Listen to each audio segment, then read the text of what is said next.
Hello and welcome to another edition of Final Cut Pro Help Live. My name is Jared Ewing. Thank you so much for tuning in.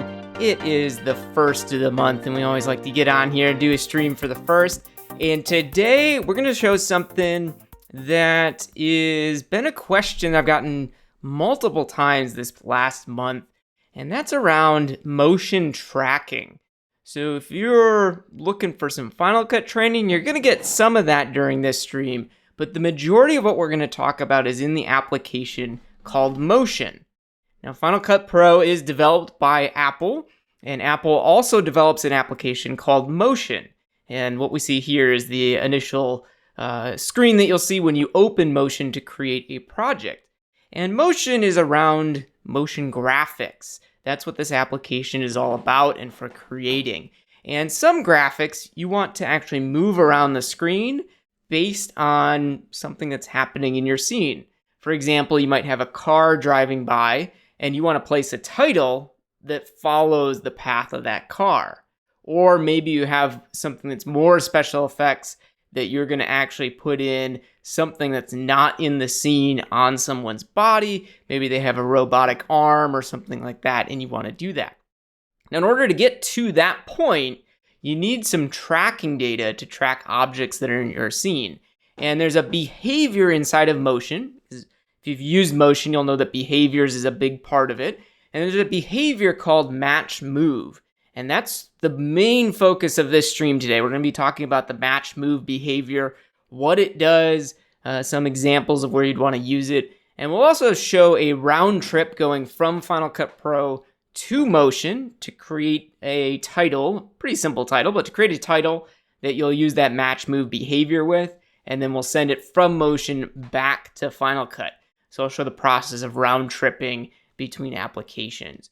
So let's dive into it and take a look at it. The first step is we're going to create a Motion project, and we're going to use some sample data to actually make this happen. So let me show you a couple things here before we dive into it. I just want you to see where you can get this same footage here and kind of how this works. So the first thing is that motion graphics a lot of times is working frame by frame.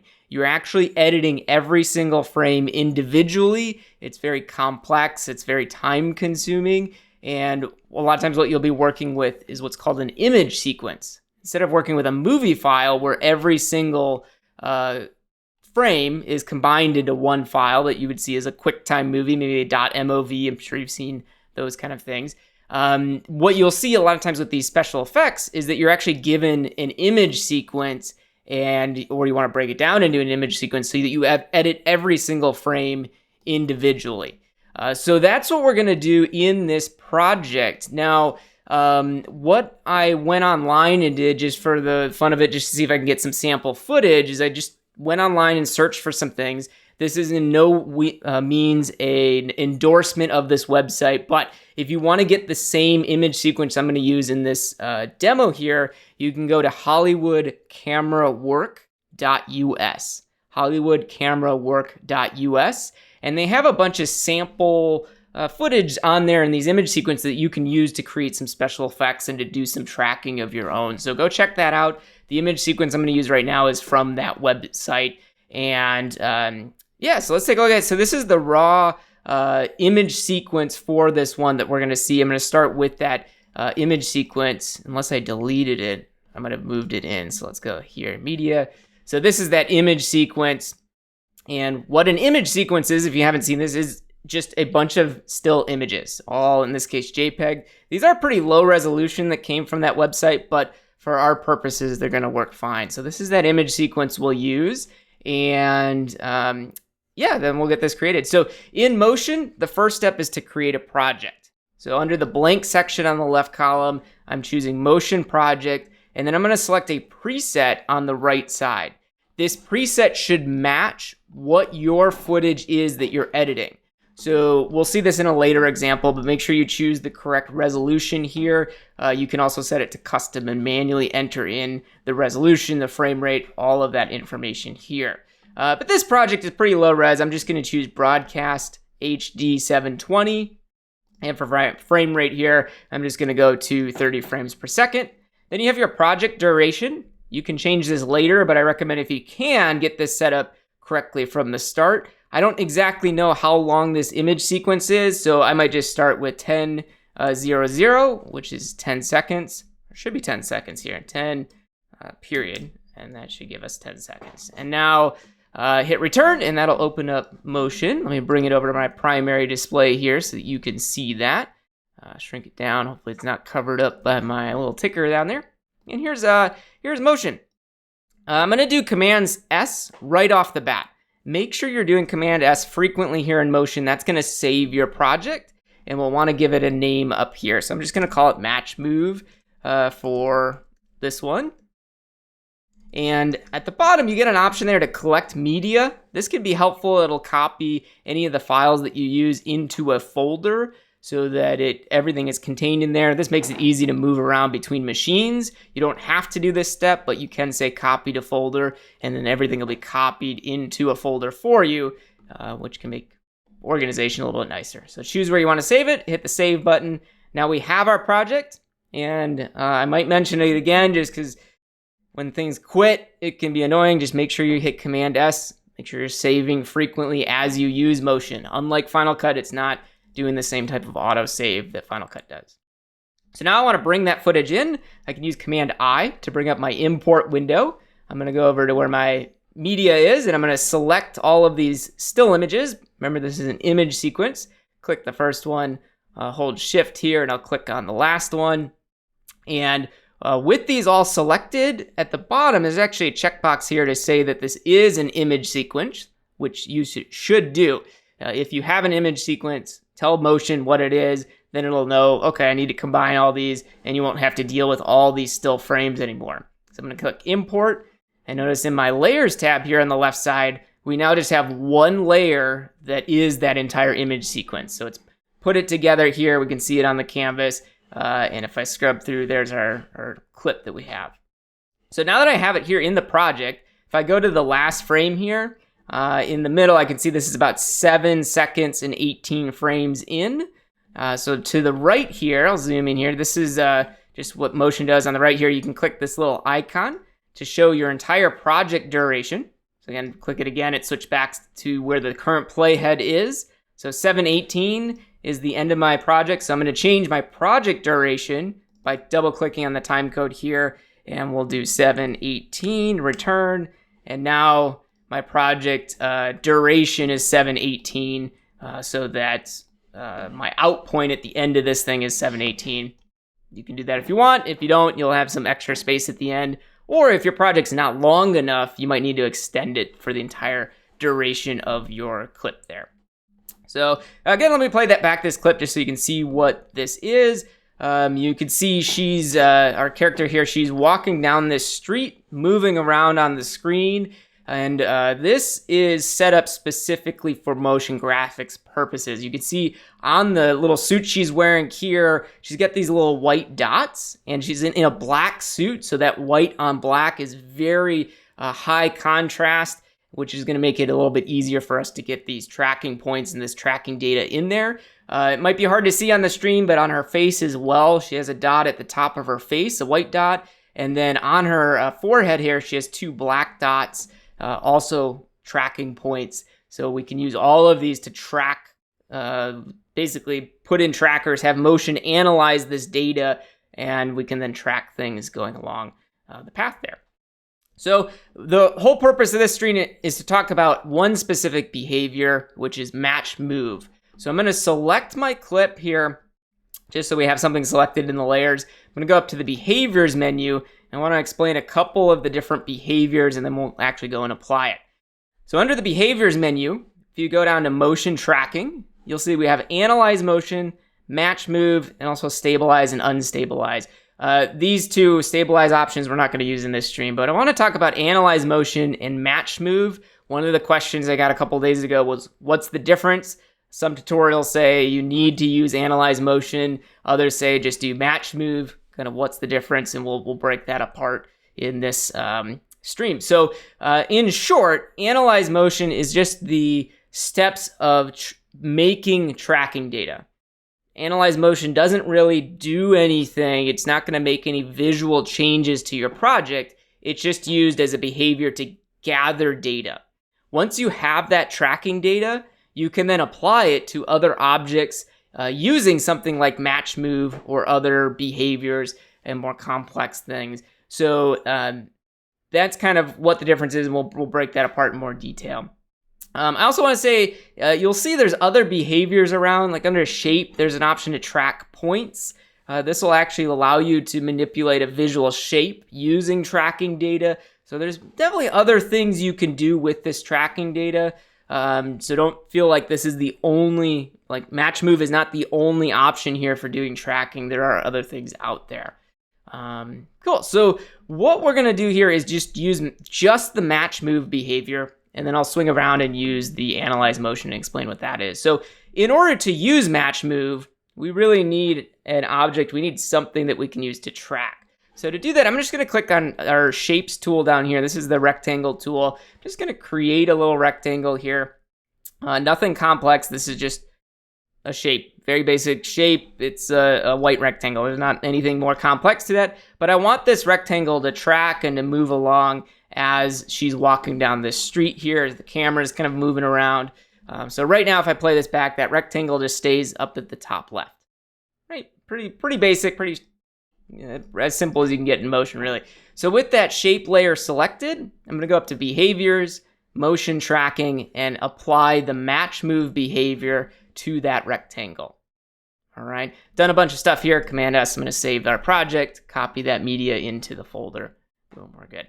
So the way motion displays things is you have a layer, in this case it's the rectangle shape layer, and underneath that, kind of tabbed in, is the match move behavior, which is this little gear here. So that lets me know, because it's directly underneath and tabbed in, that it's part of this rectangle layer. And again, all I've done is apply a behavior. It doesn't do anything yet because we need some tracking data for this to actually work. So I'll select this behavior, this match move behavior. And if you want, you can click on the HUD button. This brings up a little heads up display with some of the most commonly used parameters here. So don't feel like you can't use this hub, but for the purposes of training, I like to go into the inspector, because this inspector shows you all of the controls and it's always there. So you may use a HUD, you might not, but in this case, we're going to use the inspector over here.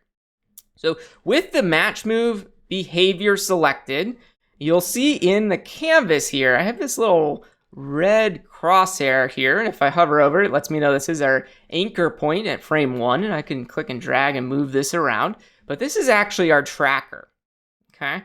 So what motion needs to know is, what are we tracking in this clip? So in my timeline, I'm gonna go back to the first frame, so I'm all the way at the start of the project, and I'm gonna click and drag this anchor point onto something that I can actually track. So if you remember, our character here, as she's walking down, she's got these white dots on her suit here, and the reason for that is so that we can track it.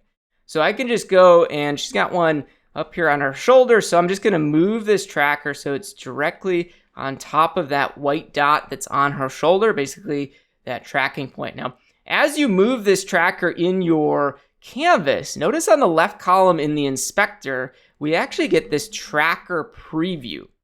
This tracker preview is editable. You can click and drag on this tracker preview to fine tune where your tracker is, and you can actually move where that is. So use this tracker preview to fine tune things. As far as what you should put the tracker on, in this case, we know we have these white dots that are there. You want something that's high contrast, because what motion here is looking at is what pattern does it see? You know, it doesn't understand that there's this white sticker circle on this person. It doesn't know that. All it can see is, you know, here's some white dots and here's some black dots and some contrast. So find something that's high contrast that it can track. Okay, cool. So we have that there. The tracker is aligned where it should be. So now in either the HUD or in our inspector here, I can click on this Analyze button, and motion is going to go and track the data. And hopefully it's going to follow her shoulder there and track the whole way through. That's our hope to this. This part of it can take a long time, especially if you're on a slower computer or laptop.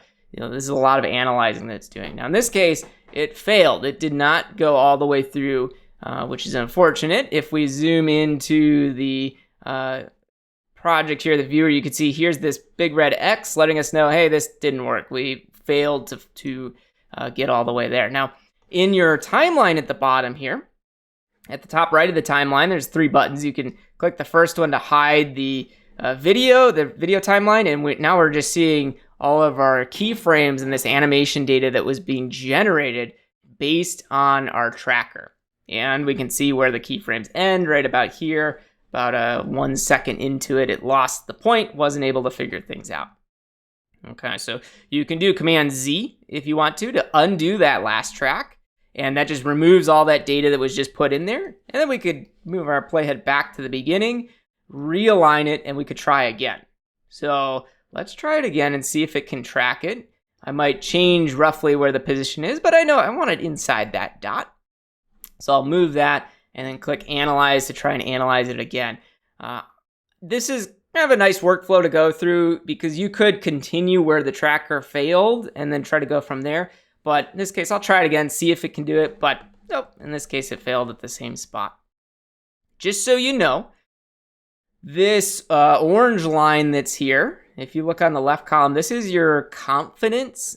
And this is essentially the tracker saying, how confident is it that it's actually on or was able to track the pattern that you put in there. So the further this goes down, the less confident, the less likely that tracker is actually on what you're trying to track.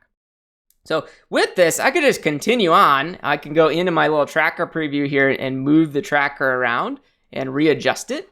And I could also move a little bit further down if I want to see how that tracker moved.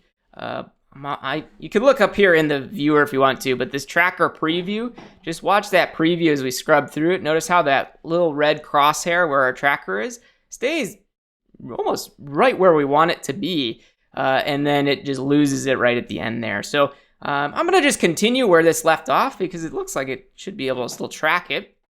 So this can be a little confusing, this part of it. You want to go into your viewer here and adjust the anchor point to put it back onto your tracker there. And then with it applied there, we'll click Analyze. We'll see if it can continue on. And it did for a couple frames, and then it lost it again and wasn't able to do that. So in this case, sometimes what I like to do is go all the way to the end of the project, and I'll move the anchor point onto the tracker again, which I know is over here. And at the top, you'll notice next to the Analyze button, there's a reverse checkbox. If you haven't noticed this or used this before, this lets us analyze going in reverse. So instead of using the beginning where we had some issues, I'm just going to go to the end, hit Analyze, and now we're going from the end of the video all the way to the beginning. And we'll see if it can track this point and see how far it gets. And it gets somewhat of the way and then kind of loses it there. So we'll move it again, attach back to this tracker, still in reverse, hit Analyze, see if it can do it. Seems to be doing a little bit better job there, but then loses it. So this tracker's giving us some issues and not doing the best job with tracking on that position. So you can continue to work through this and manually kind of analyze it and put that data in there as you move this around. Click Analyze again. It'll try to go and analyze it, see how far it can get. And then, this way it keeps going off and not doing a great job with it. All right, so if that's the case, you can either reset this anchor point to the right of every parameter. For the most part, in motion, you have this little reset button. So we can hit that reset. Notice it clears our animation here, removes all of those keyframes, and we can start over. So let's try analyzing from a different point in the project. I'll move my anchor and put it on something else. This time, let's use one of the little black points on her forehead here. And I can fine tune it using the preview right over here. And then we'll hit the Analyze button. Now, in this case, I moved the playhead to the beginning of the project. So I want to uncheck the reverse box. And now we're going to track going forward. And I'll hit Analyze and let that go through and track. And again, I can see that orange line was going way down for the confidence. It's going down right now too. So the confidence going down lets me know maybe it doesn't know where it's going, but it seems to be going up and down. Now it went way down there. We'll probably lose the tracker. I can see it's off to her forehead, not necessarily on that black point anymore. So this is always a fun game working with these trackers. It seemed to go back, roughly where it's supposed to be. I'm not too worried about this one. This one looks like it's going to go all the way through.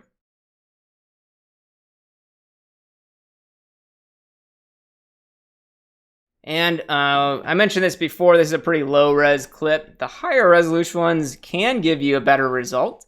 But as I scrub through this, looking at the tracker preview over on the left here, let me zoom into this. As you scrub through the project, you can see where that point is, and it stays roughly where it needs to stay the whole time. So now if I play back this project without doing anything else, notice our rectangle is now going to move around based on that tracking data that's on her forehead.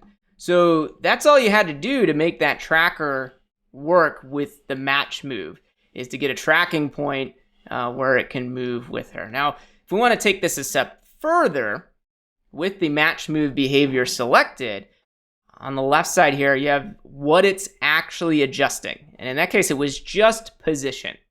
So if you have a title, if you have, in this case, that rectangle, all it's doing is moving the position either left, right, or up and down. That's it. If we want to change the size of it, we can click the scale button. You can also do rotation if you want it to rotate around.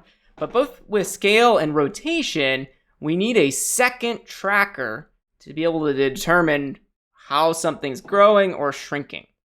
So now in the viewer, notice I have the second tracking point, and it labels it as rotation and scale. And I need to move this onto something that it can track to know when to rotate or scale. And with this project, we are tracking this rectangle to this actor or actress's forehead there. So we want to use a tracking point that's roughly in the same spot. If I tracked this little dot on the ground or this basketball hoop in the background, it wouldn't give you data that's going to be useful. We need to track on the same object. So I'm going to move this second tracker for the rotation and scale, and I'll put it just on the right side here onto that tracker that's on the right side. To make this a little bit easier to work with, you can uncheck the anchor checkbox for that tracker, just so that visually it's not showing up in your canvas. You want to make sure to recheck that later, but you can uncheck it just to make it a little bit easier. So then we'll hit analyze, and we'll see how it does as far as the second tracker and making this happen. What I like about this clip, I was using it yesterday, is she has at least, I think, 8 different trackers, like tracking points on her with those white dots or these 2 black ones on her forehead. These are great points that you can use to test out this tracker and get used to how it works. So don't hesitate to get that sample footage, that test footage, and try it out. I'll leave a link to it in the description on the replay of this stream. And because this is the match move behavior, we see live updating the actual scale and rotation of this box as this stuff is changing around, because it knows, okay, I'm taking that data and applying it directly to our match move here. So I'm going to re-enable or recheck off this anchor tracking data so that that's active. And the whole track seemed to happen okay, so I can hit the space bar to play back the project. And it goes and plays it. And now notice how this rectangle is getting bigger as she's coming closer to us. Now, for this, the camera, the way that it's moving, can skew some of that data. If we wanted to, we could check off the rotation box. And now you'll see as she kind of rotates her head, the box also rotates. Okay, so that's how you use the match move behavior. Basically, all included in the match move behavior on its own are the trackers, and you'll see those show up if you check off position, scale, rotation, and then you want to use this analyze button to actually analyze the data on there. Once this data is all here, we can do whatever we want with this rectangle shape now.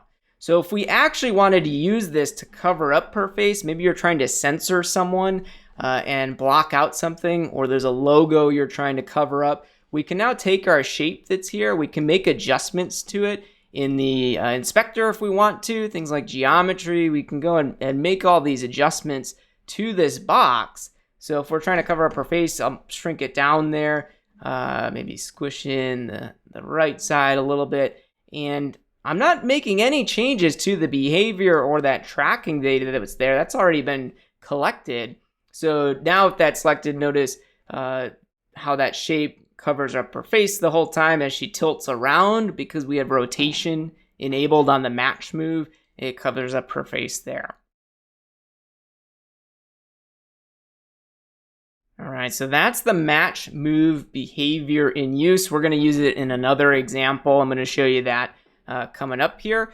There are other options inside of the inspector. I strongly recommend you play with these other options that are here so you can get more familiar with how this works as far as what you're changing, direction, attaching to source versus mimicking the source. All these options here allow you to customize this match move even further. Also, underneath each of the trackers, which in this case we have anchor and rotation, you can click the show button to the right of this and customize the way that this tracker looks on screen, the physical position, tracking size, tolerance, all other options here. In my case, with that first tracker I was using, it kept failing. It wasn't able to track it. You might be able to increase or lower your fail tolerance and search size, change that around, all these different options. You may be able to get better tracking just by adjusting the trackers themselves. All of these options here too are pretty well documented inside of the support documents, which you can get under the help menu. So go into the motion help there and do searches for these match move behaviors. If you have specific questions and maybe something that's on here, that documentation should dive into it. Cool. Well, that's our first behavior there, and kind of using the match move behavior. So the question I got was, should I use analyze motion, which is a behavior here under motion tracking? You have this analyze motion behavior. When you're using match move, do you need to use analyze motion? Simple answer is no. You don't need to use analyze motion because we did all the analyzing directly here in the match move, right? So you don't need to use that analyze motion behavior if all you're doing is the match move that we saw here on the screen. However, in my personal opinion, just from what I've seen, I like to have that data separate when I get into more complex projects. So as you use this, you'll get more familiar with it. But what the analyze motion does is it's actually just analyzing physical movement. So I'm going to uncheck the rectangle to hide that. We're going to look at our clip here. With our clip here selected, I'm going to go up to behaviors, motion tracking, and add the analyze motion behavior. And this may look familiar. This should look almost identical to what we saw with the match move behavior, just with less parameters here. Because again, analyze motion is just the part of using trackers to get tracking data. So you can then apply this to something else later on. So let's do that. Let's go into our viewer here, or canvas. We can adjust the position of this tracker. So let's say I'm trying to get these two other tracking points here. I can do that. That's tracker 1 on the right side. I'll click add to add an additional tracker. And I can move that around in the canvas as well to position that. Notice my playhead here is kind of in the middle of the project, so I'm just going to drag this back to the beginning. I really want to just do it in one analyze, so I can just drag these up here. This one on the right might be a little tricky. We'll see if it can get that one analyzed. Now, with analyze motion, you can keep on adding trackers if you want to, and it'll just keep on tracking additional points. So you can add basically as many trackers as you want to this analyze motion behavior, and it'll go in and track that data. Now I can see already, I'm going to hit the stop button in my analyze, that it has done a terrible job in this case of tracking these points here. So I'm going to hit remove on both of these points and add a new one. I'm going to try it again. There's a reason I'm doing this. This is part of this process here. You don't always get it on the first try. You kind of got to keep working with it and getting used to these. Now, again, under the show button to the right of these trackers, there's a bunch of other information here that you can use to make adjustments to the tracker to help them kind of help you. So I would recommend getting used to these and adjusting things. So in this case, just for the demo here, I'm going to lower my fail tolerance here. We'll see if that lets us get better tracking data. Also here on the left side, with this analyze motion selected, if you click on track 1 or track 2, you'll notice in the right side, it highlights or changes the color of these trackers. Notice we have one that's red and one that's yellow. The one that you click on here in the inspector is the one that's yellow. So track 1 in this case is the one that's on the left here. And if I hit track 2, that's the one that's on the right side here. If you click the show button to the right of these, you can also change their color. So they're all red by default, but you could go in here. Maybe we want track 2 to be a blue color, turquoise here. Let's go and do that. Now, when none of the trackers are selected, we can see that tracker is turquoise. That can help out in distinguishing which one is which. Unfortunately, as far as I know, you can't rename these trackers. I wish you could, but I don't think you could do that yet. So now we'll hit analyze. We'll see if this goes through. Again, like before, if you go and do it from reverse, you can also do that. So I can already see my track 2 point didn't do too well. Track 1, though, on the left side here is hanging in there. Track 2, I don't know where that's going. That's just doing its own thing. So we're going to have to reset that one and try that again. But track 1 seems to be hanging in there pretty well. So yeah, track 1. So track 1 we got, looks good. I'm going to uncheck the box for track 1 to hide that tracking data just so it's not here in the canvas. Track 2 failed, didn't do a good job. So I'm going to reset that one and try that again. Hit reset. In this case, I'm going to try doing it in reverse. I like to do this. We'll go down to that same tracking point here, try to get kind of roughly on the edge of one of those circles, check off the reverse box and hit analyze. And now we'll go in reverse. And I like to watch this track preview. This gives me a good idea of where that tracker is. You can watch it here in the canvas if you want on the viewer, but if you look at this preview, then you know exactly where that crosshair is and kind of what it's attached to. And there I can see, boom, it jumped off and gave us an error, but we got at least half of the data there, almost 2/3 of it is in there. So what I can do here in my analyze motion section, on the animation section down here at the bottom, this is our keyframes. I can uncheck the boxes for track 1 and just see track 2 here, just so I can see that it made keyframes up to this point. And we can go and try and reset this. So I'm going to move my tracker in the canvas. And again, this is not moving the crosshair that's in your preview. We're actually moving the tracker itself, which is this, right now, this highlighted yellow circle. And I'm going to move it back onto the point that we're trying to track, which for her, I think this actually goes off screen for a little bit, and that's why it lost it there. So we're going to keep going back a couple frames till that point comes back on, because it's right here on the edge. So then I'll move this tracker back over so it's back on the white point there, and hit analyze again. We'll see if we can continue our tracking. And it keeps jumping. It kind of is doing its own thing. These trackers are no good. I'll select them in the keyframe editor down here, hit delete to remove that. Now let's go to the beginning. Let's try it from the start and see what we can track. Get that same, roughly that same pattern here. Adjust it. I can also hit offset track. What this does is tell you that you're tracking something a little bit differently. Sometimes that helps, even though it's the same point, because it's not using any of previous analyze that happened. It's just going to start new with new tracking data. And again, that just jumped right up. So not doing too good with that point, unfortunately. One thing you could do is add a third tracker to this. You could hit add again to add another tracker. That's good. So let's go back and Try analyzing again. You can see how tedious this process is. But that's kind of part of the motion graphics.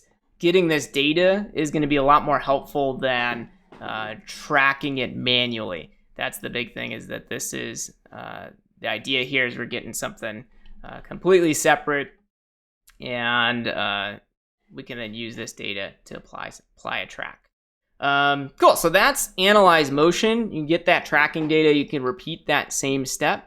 And then if we go up to our match move behavior and apply that, kind of fast forwarding to the end of this, you can drag the analyze motion onto the well in the match move, which is this little box here. You can also click the drop down menu, but if you drop that in there, now what it tells the match move behavior is that don't use your own trackers, go and use the tracking data that we acquired.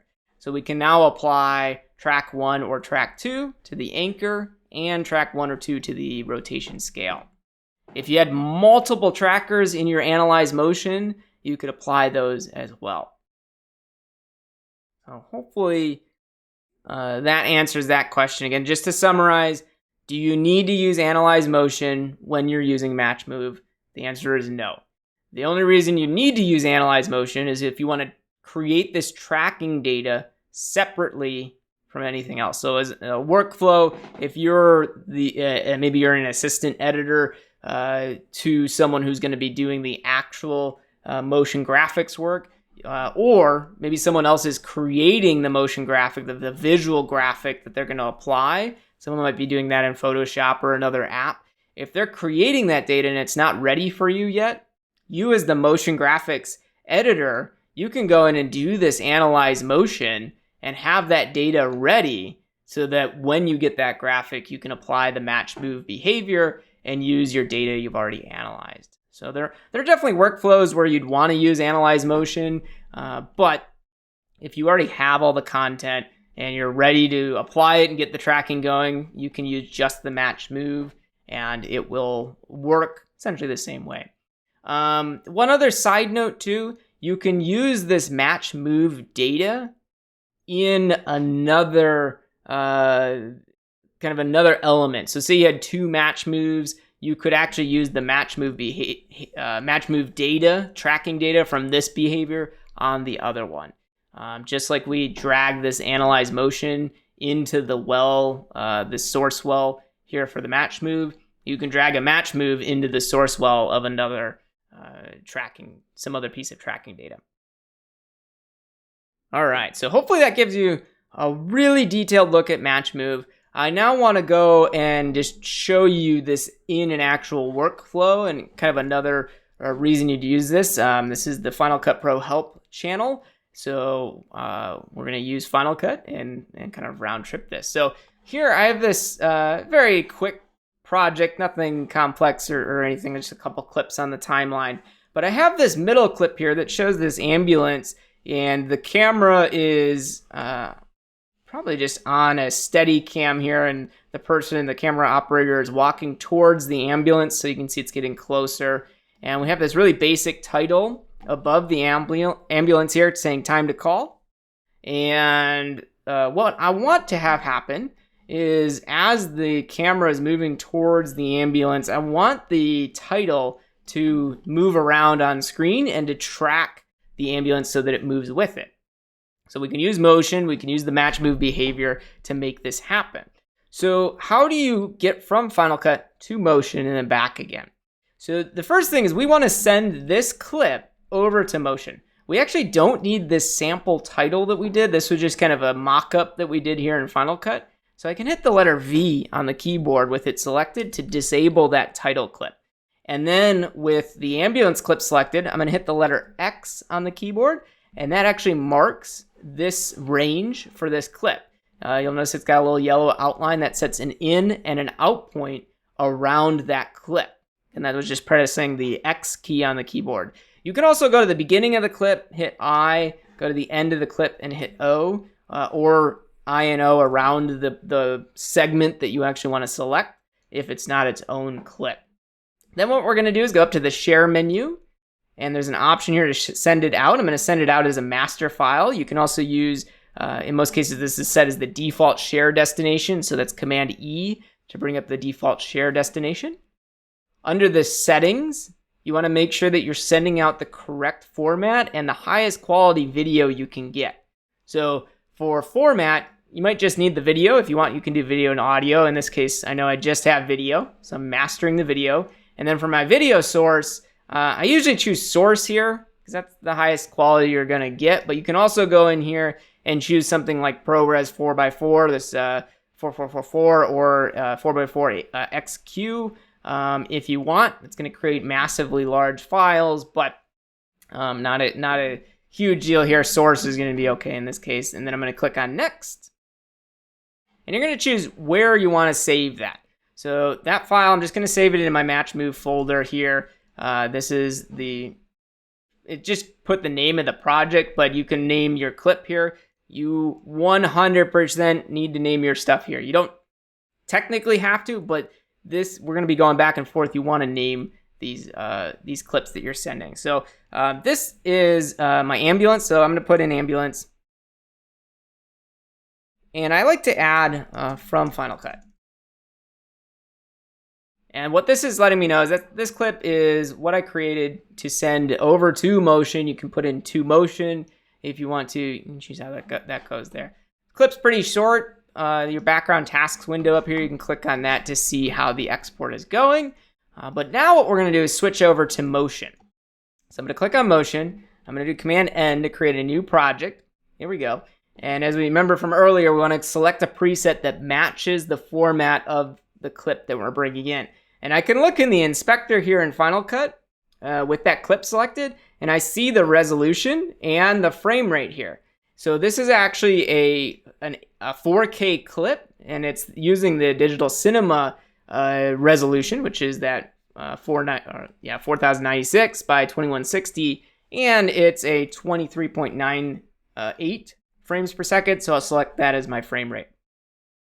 If I drag this browser down, you'll notice back here in yellow in Final Cut, this shows us the duration of that clip, which is 10 seconds and 16 frames.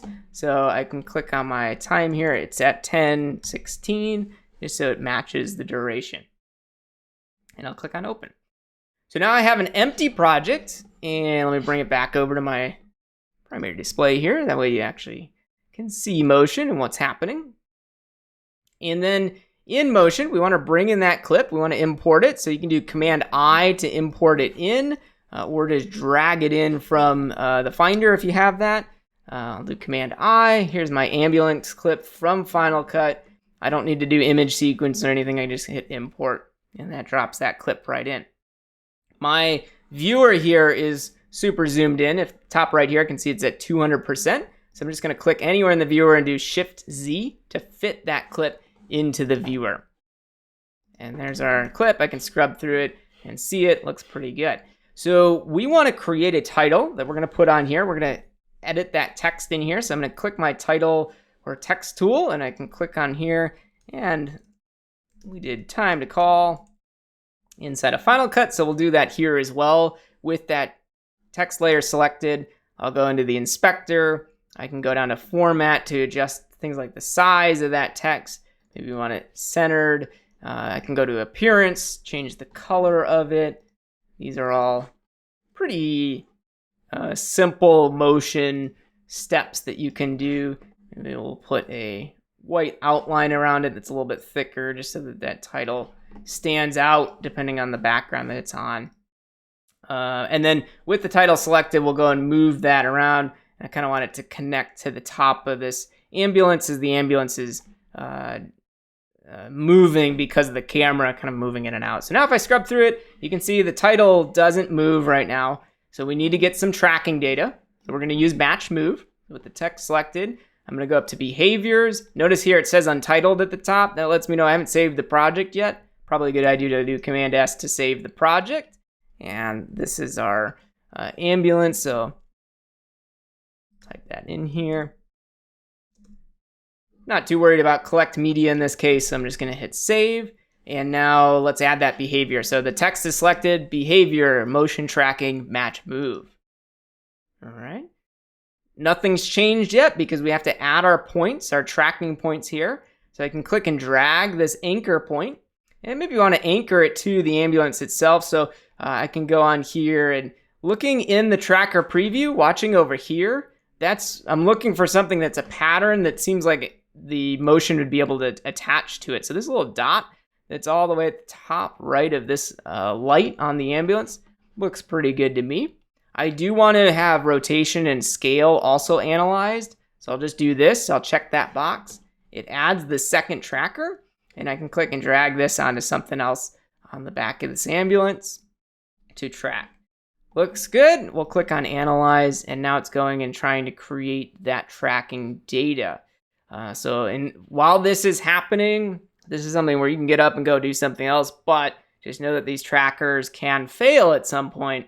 So you want to keep an eye on this as this track is happening. And what I'm doing, I'm watching the tracker preview a little bit, but I'm also watching these two little white dots that are here because that is the data that's being collected. So once these go into a red X would let me know that failed. It wasn't able to stay connected to whatever it was tracking there. But in this case, these two little points seem to be doing an okay job.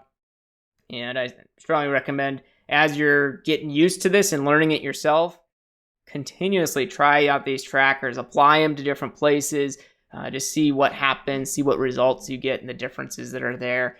I think that's how you can get really used to the way that this stuff works. All right, so once we have that tracking data in there, in the match move behavior, I've already enabled the anchor and the rotation and scale. That behavior is applied to the text. So really, there shouldn't be much else I have to do to this title. It should just be ready to go, and we can send it back to Final Cut. If we need to, you could select this text track and adjust the position, kind of fine tune it. But let's just scrub through this project. And yeah, notice how that time to call stays pretty well connected to the top of that ambulance. Looking at the center here, I mean, that just stays right up there. So I'm pretty happy with the way that moves with the ambulances we're moving into it. So I'm gonna hit Command S because we made a bunch of changes here. And now I wanna send it back to Final Cut. So it's very similar to Final Cut. You can go up to the share menu here in Motion and export it. You can go up to the File menu, go down to Share, and you have an option to export it. Or just like Final Cut, unless you've changed your default, you can use Command E to export the movie back out. And this should look familiar. This is what we saw inside of Final Cut. And we're sending this back as video only. We didn't have any audio, so video only is fine. We're going to go back as same as source, so it's the same format and codec, and everything stays the same. I want to make sure that it's doing the entire duration of the project here. And if you go to the Render tab, this is a little bit different than Final Cut. Motion can render very detailed things. So if you are creating more complex titles and effects, you may need to adjust these settings here for the way this title looks. If you're using features like the depth of field or motion blur, make sure that those are enabled as you need. Then I'm going to hit Next. I want to send this back as my ambulance clip. So I'm going to click on this ambulance clip that's already there, just because that auto-fills the title in here. And in this case, it's not from Final Cut. It might be to Final Cut, or in this case, from Motion. And we might need to do this multiple times. So I'm just going to call this version 1 so that they can keep track of the versions. You want to create your own naming convention so that you can keep track of things. In the lower right corner of the canvas down here, or the viewer, this is where Motion's background task window lives. Very different than Final Cut, just kind of hidden down there. Doesn't even look like a button, but you can click on that to see how this export is going. All right, so now I'm going to use Command Tab, switch back over to Final Cut. Here we are in Final Cut, and I want to bring in that clip so that we can add it to our project. So on my other screen here, I just have my Match Move folder open.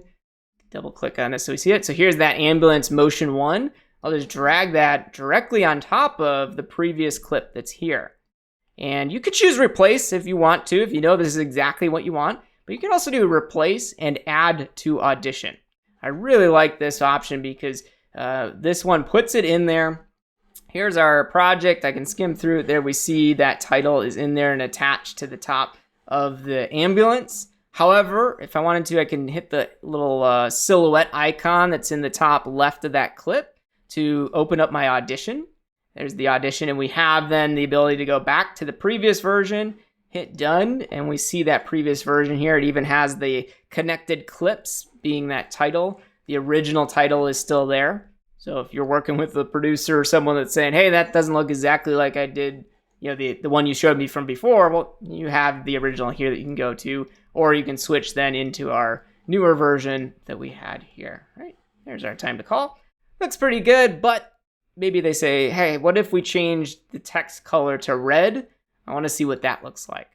So to do that, I can just hit Command-Tab to switch back over to Motion. I'll select my title, go into the text, appearance, face, and then click on the color well here, and we'll change it to a red. Close this out. I can hit Command-S to save the project. I can do Command-E to export it. Check the settings, click Next. I'll click on my previous one that was version 1, so it puts the title in there, and just change this to version 2. Hit Return to save that. It's now exporting version 2, which has the red text. I'll use Command-Tab here to show my Finder, Command-Tab to Final Cut. And now I'm waiting for the export to finish from Motion, which you can use that background tasks window here, or just wait for the notification to show up, which mine don't show up on this display. They're on the other one that I have here. But anyway, that export's done. So here's version 2. I'll just click and drag that onto my ambulance clip here. I can get it. There we go. And then we're going to say replace and add to audition. So you could just do add to audition, but then you won't see it. I want to replace the clip that's in there and add it. And now here's our red text. We see that one in there. And because we added it to the audition, when the producer or whoever told you to make this red change sees it and they decide that's not what they wanted, you can then just click the audition button and very quickly switch back to the previous version of that and hit done to save that in there. All right, so that is using the match move behavior, how to use it, why you'd want to use it, and also that analyze motion is done inside the match move behavior. So you don't need to use analyze motion separately to use the match move behavior. However, you can, and you could apply the analyze motion data you collected to a match move behavior. We saw how to do that. And then we looked at how to round trip from Final Cut with this clip, going to Motion, adding the graphics, doing the motion graphics work, and then sending it back to Final Cut. We used the audition feature to save our original clip, but also create this second version. And then we had to create really a third version from the original, a second version of our graphic, and we added it to the audition just so we could see that color change in there. All right, so hopefully that gives you more of a handle on that match move behavior. As you run into issues and have questions, don't hesitate to put them down in the comments of this video. If you create something and it looks pretty cool and you use that match move behavior, don't hesitate, drop that link to your video down in the comments as well. I always like seeing what you guys are able to create. And we are going to be continuing to do more streams. You can go to anawesomeguide.com, our website, to check out more. We're going to continue to post things on there. You can also sign up for our newsletter there, and we'll shoot you an email with new stuff that comes out. We also have a one-on-one training. So if you want to come in and do some training, we can jump on a video call and look at your screen. We can go through step by step how to do things. That option is also over at the website anawesomeguide.com. So thank you so much for joining, and we'll see you on the next one.